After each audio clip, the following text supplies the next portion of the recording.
The Spirit of the Lord God is upon me, because the Lord has anointed me to bring good news to the poor.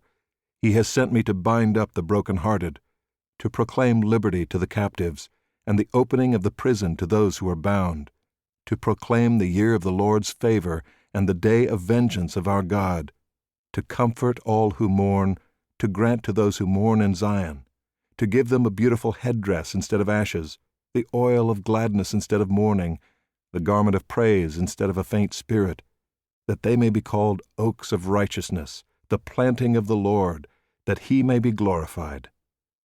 They shall build up the ancient ruins. They shall raise up the former devastations. They shall repair the ruined cities, the devastations of many generations. Strangers shall stand and tend your flocks. Foreigners shall be your plowmen and vine dressers. But you shall be called the priests of the Lord. They shall speak of you as the ministers of our God.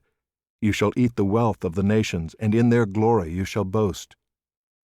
Instead of your shame, there shall be a double portion.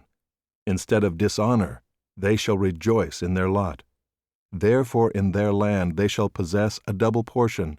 They shall have everlasting joy. For I, the Lord, love justice. I hate robbery and wrong. I will faithfully give them their recompense, and I will make an everlasting covenant with them. Their offspring shall be known among the nations, and their descendants in the midst of the peoples. All who see them shall acknowledge them, that they are an offspring the Lord has blessed. I will greatly rejoice in the Lord.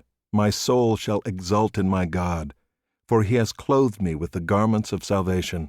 He has covered me with the robe of righteousness, as a bridegroom decks himself like a priest with a beautiful headdress, and as a bride adorns herself with her jewels. For as the earth brings forth its sprouts, and as a garden causes what is sown in it to sprout up, so the Lord God will cause righteousness and praise to sprout up before all the nations.